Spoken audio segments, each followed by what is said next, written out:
What's up, party people? I haven't made any content for a while, but I was at the range the other day, and when I got home, I was relubing this gun, and I realized the configuration has changed quite a bit since when I did an original video on it. And since most of you probably found my channel because of that video, I figured I owed you an updated configuration video. Speaking of which, I also just hit 100 subscribers, which is absolutely mind-boggling. I truly appreciate you all subscribing and sticking around. Anyway, this is a 11.5-inch Sons of Liberty Gunworks SBR. It was not a factory gun. I bought a complete upper and lower and paperwork and snapped them together. But up front is a M476 rail.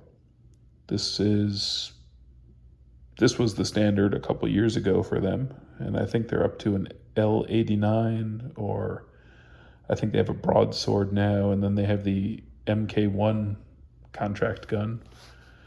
I'd really like to get one of those, but they're like $2,900, which is absolutely insane.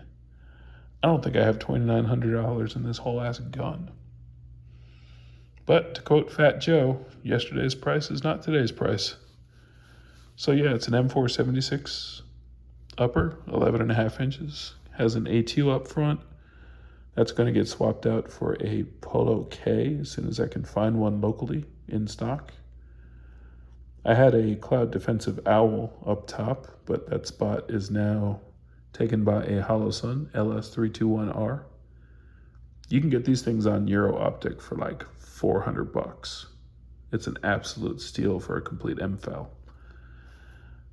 The light is a Surefire M600 dual fuel, but I have a Modlite OKW head on the front. Coming back, I have a Magpul RSA QD sling swivel attachment. I kind of like how these attach to the top rail versus the ones that go in the M-LOK slots, but that's just personal preference. The QDs are just Magpul, front and rear. The sling, I had a Forward Controls design sling before, and now I have the Adaptive Defense sling. That's Lucas's new company. It's a sling. It works. It does sling things. I like it. I liked the other one. I keep going back and forth between them, trying to figure out if there's something I like about one versus the other more, but it's a sling. It does sling things. The optic is a Aimpoint T2 on a factory LRP mount. That's the one with the little cutie arm. There's no reason to change that out unless I go to a different mount, but this is absolutely rock solid. Something else that changed, I had a BCM gunfighter charging handle before, and now I have a Geisley airborne charging handle. I really like this one, as the wings are just really short and they don't really catch on any gear, and that's just super smooth, and it just feels like a really good quality charging handle. Also, it's got like this little wall ridge thing that kind of keeps the gas from blasting you in the face. Down low, it's a Sons of Liberty Gunworks semi-complete lower receiver. Brownells used to sell these. It basically came with everything minus the trigger group and the stock. And the trigger group I put in this is again, Sons of Liberty Gunworks. It's their LFT.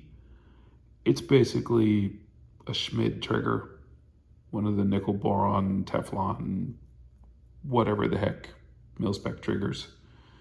It works perfectly fine. It's kind of the same thing as a BCM PNT or an ALG ACT. They all work very well. The grip is a BCM gunfighter. I don't know if this is a mod 3 or a mod 2 or whatever. I have these on all my guns. It feels like it was made for my hand, so yeah. Stock is a B5 Systems Bravo. So some people don't like that wide cheek weld. I really do. I have these on all my guns. I think the bolt carrier group is a Sons of Liberty as well. Nothing fancy. This one just hit 4,200 rounds, and it's been nothing but flawless. The only malfunctions it had are the ones that I've induced intentionally. And when it hits 5,000 rounds, it's going to get a new set of springs, and that's it. Again, all 100 of you, I appreciate you subscribing and sticking around. And yeah, have a great day.